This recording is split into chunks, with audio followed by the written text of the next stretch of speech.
Hello दोस्तों, नमस्ते। आज की इस वीडियो में अपन चर्चा करने वाले हैं कि IFMS 3.0 है, उसके बारे में ये क्या है, इसके अंदर प्रोफाइल को कैसे अपडेट करना है, डेटा को कैसे सिंक करना है, अगर डेटा के अंदर कोई करेक्शन करना है तो वो कैसे करना है। एक ही वीडियो के अंदर आपको संपूर्ण जानकारी मिलेगी और इसके बाद में आपको दिमाग के अंदर शायद ही कोई प्रश्न शेष रहेगा। तो दोस्तों, सबसे पहले अपन क्या करेंगे, जो राजस्थान सरकार निदेशालय निरीक्षण राजस्थान जयपुर द्वारा जो ऑर्डर जारी किया हुआ उसके बारे में थोड़ा सा अध्ययन करेंगे। उसके बारे में स्टेप वाइज स्टेप अपन चर्चा करेंगे कि किस तरह से क्या करना है। तो ये जो ऑर्डर दिया हुआ है उसमें क्या लिखा है कि इस प्रणाली को लागू करने हेतु विभाग में कार्यरत सभी कार्मिकों के डेटा का IFMS 3.0 पर अध्ययन करके प्रमाणीकरण किया जाना है।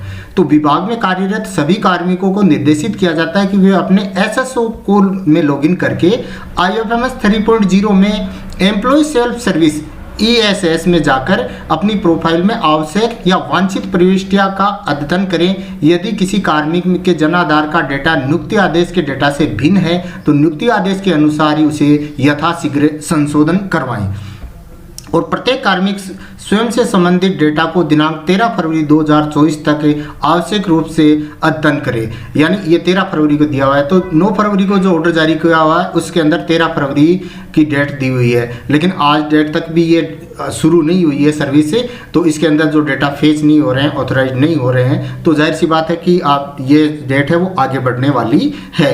तो इसके अंदर आपको टेंशन करने की जरूरत नहीं है। इस तिथि के बाद यदि कार्मिक से संबंधित कोई डेटा जानकारी गलत रहती है तो वो स्वयं जिम्मेदार होगा। यदि किसी कार्मिक द्वारा उक्त तिथि तक डेटा का अध्ययन नहीं किया गया है तो उसका माह फरवरी 2024 का वेतन आहरित नहीं किया जाएगा। ये रात तो रहा अपना ऑर्डर। अब अपन को करना क्या है, स्टेप वाइज स्टेप अपन इसकी चर्चा करेंगे। तो आप वीडियो को स्किप मत करना, पूरा देखना, इसके बाद में आपके मन में कोई सवाल नहीं रहेगा।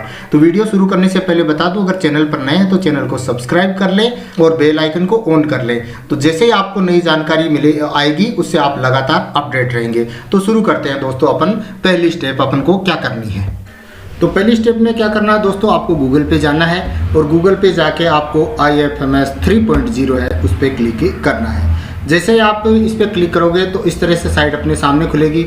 ये IFMS से राजस्थान है, इसके ऊपर आपको क्लिक करना है। जैसे ही आप इस पर क्लिक करोगे तो ये दोस्तों ये यहाँ बीच में दे रखा है लॉगिन, इसके ऊपर आपको क्लिक करना है। तो इस पर जैसे ही आप क्लिक करोगे, क्लिक करने के बाद में जो लॉगिन विंडो है अपने सामने ओपन हो जाएगा। यहाँ पर अपन को SSO ID, पासवर्ड और कैप्चा डाल के लॉगिन कर लेना है। तो मैं यहाँ पे अपने ID, पासवर्ड और कैप्चा डाल के लॉगिन कर लेता हूँ। जैसे ही आप लॉगिन करोगे तो इस तरह से आप पेज आपके सामने ओपन होगा। यहाँ पर ये दे रखा है आपका जो यूजर नेम है, वो जो आपने SSO ID है वो यहाँ पे जो लॉगिन ID है वो दिख जाएगी और इस प्रोफाइल पे आपको क्लिक करना है। जैसे आप प्रोफाइल पे क्लिक करोगे तो यहाँ पे अपडेट प्रोफाइल दे रखा है, तो आपको अपडेट प्रोफाइल पे क्लिक करना है।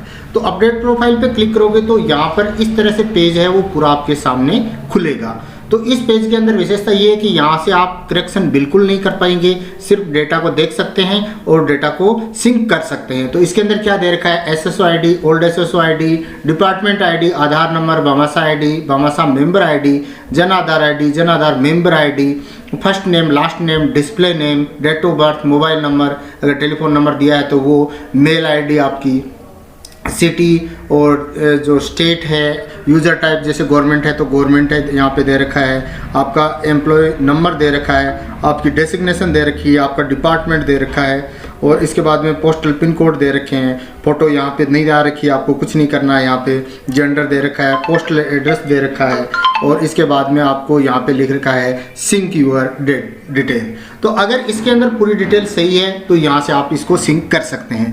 अगर इसके अंदर डिटेल सही नहीं आ रही है तो आपको यहाँ से सिंक एक बार नहीं करना है। तो डेटा अगर ये तो रही इसके अंदर प्रोसेस, अगर डेटा सही नहीं आ रहा है तो जाहिर सी बात है कि पे मैनेजर और जो अपना जन आधार कार्ड है उसके अंदर डेटा है वो सही नहीं है, तो यहाँ पे सही नहीं आएगा। तो यहाँ से डेटा अगर सही दे रखा है तो आप यहाँ पे सिंक योर डिटेल कर सकते हैं। अन्यथा आपको क्या करना है, डेटा है वो उसको अपडेट कैसे करना है अब उसके बारे में अपन देखते हैं।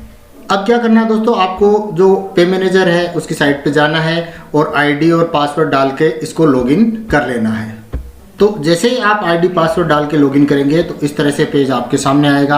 यहाँ पे एम्प्लॉय कॉर्नर दे रखा है, तो एम्प्लॉय कॉर्नर पे जाना है और इसके अंदर आपको एम्प्लॉय डिटेल है, इस पर क्लिक ही करना है। तो जैसे आप इस पर क्लिक करेंगे आपका नाम है वो पूरी तरह से डिस्प्ले आ जाएगा और शो रिपोर्ट आएगी, तो आपको शो रिपोर्ट पे क्लिक करना है। तो जैसे आप शो रिपोर्ट पर क्लिक करोगे तो पीडीएफ है वो डाउनलोड हो जाएगी और उसके बाद में आपको पीडीएफ को ओपन करना है। तो पीडीएफ को ओपन करोगे तो इसके अंदर आपकी employee ID, employee name, father's name, date of birth, gender, present designation, blood group, group name, pay commission, date of retirement, HRA जो एलिजिबल है या नहीं है, जो परमानेंट या temporary, subordinate service, service type, आपका परमानेंट एड्रेस, प्रेजेंट एड्रेस, इसके बाद में आपके नीचे दे रखी है बैंक डिटेल और इसके बाद में जो डेट्स दे रखी हैं, date of joining, regular service, date of joining, present designation और date of joining, present DDO, increment date, GPF number, SI policy number, PRAN number, PAN number, Aadhaar number, family detail इसके अंदर दे रखी है। अगर इसके अंदर डेटा सही है तो आपको कुछ नहीं करना है। अगर इसके अंदर डेटा सही नहीं है तो आपको डीडीओ को डेटा सही करने के लिए रिक्वेस्ट सेंड करनी है। तो रिक्वेस्ट कैसे सेंड करेंगे इसके बारे में देखते हैं।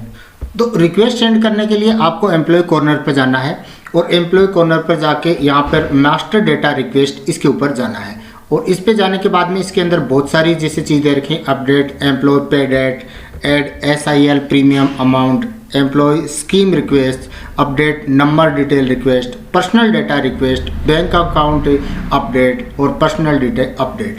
आपको इसके अंदर जिस तरह का आपको करेक्शन कराना है उसके ऑप्शन के अंदर जाना है। तो जैसे मैं आपको एक करके बता देता हूँ, जो पर्सनल डेटा अपडेट है इसके अंदर आपको किस तरह से क्या मिलने वाला है। तो इस पर क्लिक किया तो आपके जैसे इसके अंदर दे रखा है कॉन्टैक्ट डिटेल के अंदर आपका प्रेजेंट एड्रेस है वो दे रखा है।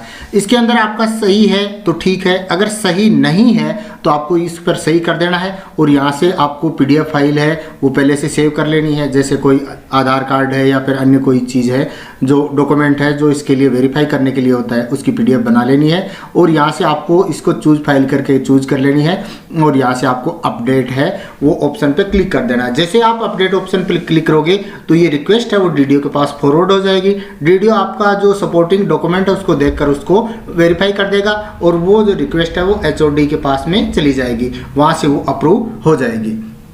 तो ये तो रहा अगर डेटा के अंदर जो अगर कोई करेक्शन करवाना है तो किस तरह से अपन को क्या करना है। अब अपन जाते हैं SSO लॉगिन पर, वहाँ पर जाके अपन के IFMS 3.0 के अंदर प्रोफाइल है उसको अपडेट कैसे करना है उसके बारे में अपन चर्चा करेंगे। सबसे पहले अपन को SSO जो लॉगिन विंडो है इस पे जाना है और अपन को SSO के लॉगिन आईडी पासवर्ड कैप्चा डाल के लॉगिन कर लेना है। तो मैं यहाँ पे लॉगिन कर लेता हूँ। जैसे ही आप SSO पर लॉगिन करोगे तो लॉगिन करने के बाद में ये पेज आपके सामने ओपन होगा। तो यहाँ पर आपको IFMS 3.0 यह मिल जाएगा। अगर आपको यहाँ नहीं मिलता है तो अदर एक्टिव ऐप है वहाँ पर जाके आप इसको सर्च कर लें और सर्च करने के बाद में आप इसको क्लिक करें। क्लिक करेंगे तो ये पेज ओपन हो जाएगा। तो ये पेज इस तरह से ओपन होगा, वेलकम बैक आएगा, आपका नाम आएगा पूरी तरह से और उसके बाद में इस तरह से पेज ऑटोमेटिक रिफ्रेश होगा और इसके बाद में ये सामने आएगा एक्सेस वर्क स्पेस और इसके बाद में access employee self service ESS। तो आपको इस पर क्लिक करना है। तो ये अपने एम्प्लॉयज़ के लिए है। तो इस पे आप क्लिक करोगे तो क्लिक करने के बाद में इस तरह से पेज आपके सामने ओपन हो जाएगा।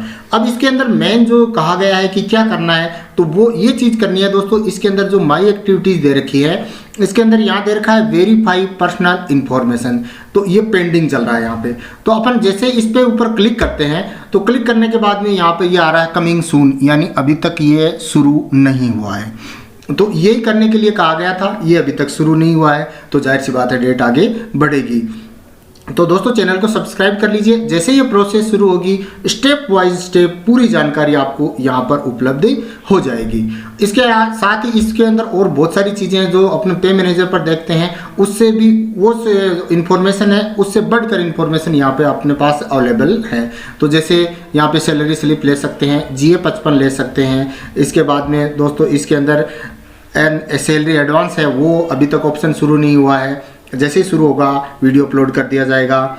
इसके बाद में पर्सनल डिटेल्स वगैरह हैं, इसके अंदर अपन फॉर्म 16 है वो भी अपन को मिलेगा। इसके बाद में देखो दोस्तों नीचे बहुत सारे ऑप्शन दे रखे हैं, tax calculator, income tax deduction, view area, tax transition, you form number 16, leave policy, GA 55, जो पेमेंट लेजर, इस तरह से बहुत सारी जानकारियां आपको इस पर मिलने वाली हैं। तो ये जैसे ही शुरू होगा आपको सभी वीडियो हैं आपको इस पर लगातार मिलते रहेंगे, किस तरह से क्या प्रोसेस चलेगा। तो चैनल को सब्सक्राइब कर लीजिए, बेल आइकन को ऑन कर लीजिए, ताकि जैसे ही वीडियो अपलोड होगा आपको नोटिफिकेशन मिल जाएगा और आप पूरी तरह से जानकारी से अपडेट रहोगे। धन्यवाद दोस्तों, जय हिंद, जय भारत।